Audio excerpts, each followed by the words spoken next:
In this video, I'm going to be talking about sport analysis in terms of different levels of the participation spectrum, as well as intrinsic and extrinsic factors with regard to three separate performers.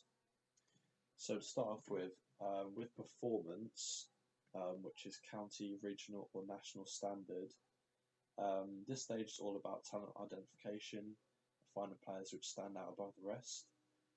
It's a stage where the jump between non-professional and professional is made in terms of whether a player can make it to a professional club. Analysis is used in order to highlight strengths and weaknesses of an individual and what needs to be done in order to make the grade at professional level. Assessment of overall physicality, i.e. height, weight and cardiovascular fitness, means that they're able to compare players from what they are now to what is needed in order for them to progress. So the level that would be needed if they were to be able to make it through to a professional club or team. Staff tend to be present within county teams or academies, depending on their grade, in terms of analysing. Moving on to the elite level, so this is Olympic or world class athlete. All aspects of an individual's performance is analysed on a regular basis, normally on a week-to-week basis, after maybe one or two fixtures.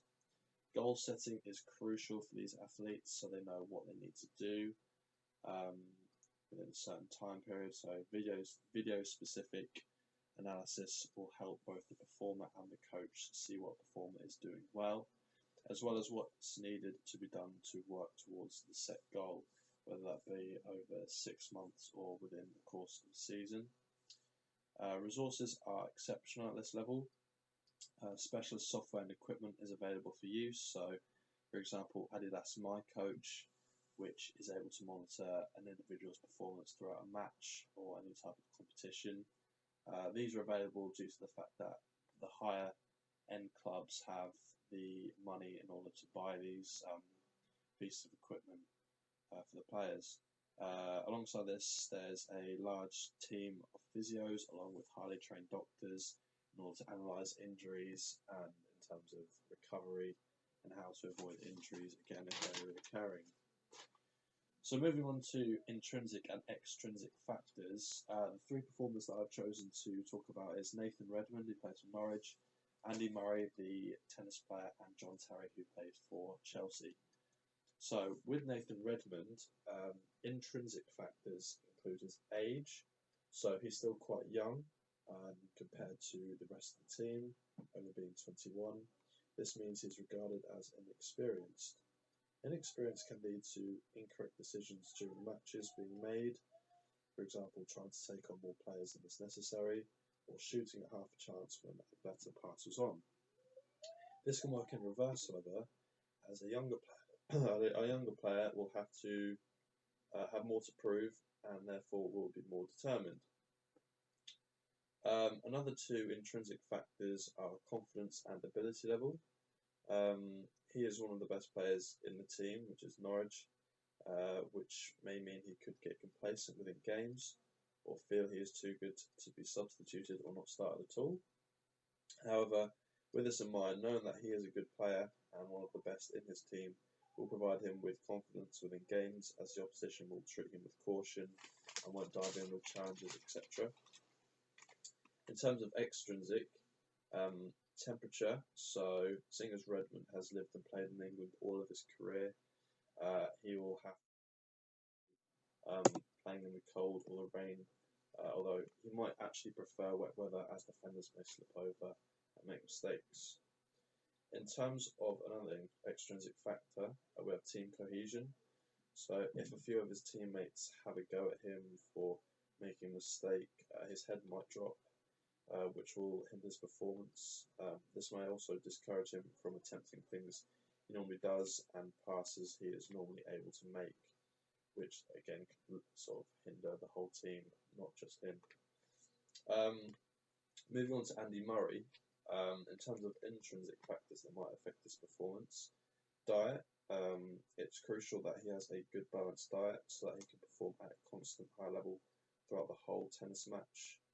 which could last up to sort of 2-3 hours. A bad diet will lead to him fading towards the end of more strenuous, challenging matches, sort of Grand Slams, leading to a drop in his overall success. Another intrinsic factor would be age.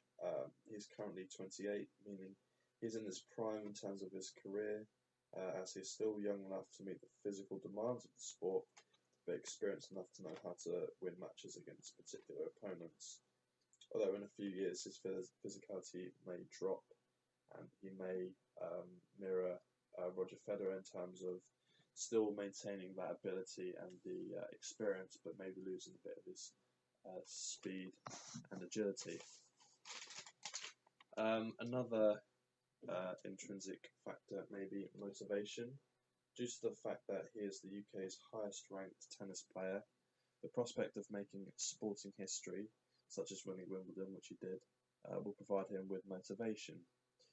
Although all the additional pressure and expectation that the press and the public put on him may demotivate him, and the fact that he's not actually English may also put him off.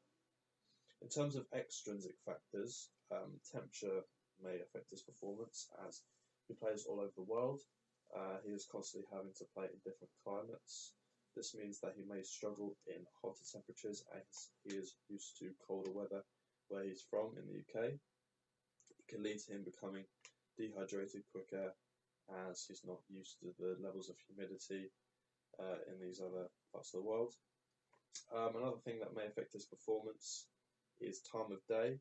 The time could play a part in terms of when he plays, as there will always be a time difference from what he's used to, meaning his body may think it's time to rest, and in reality he needs to prepare to perform. So no matter how hard you try, your body clock may tell you something else than what you actually need to do.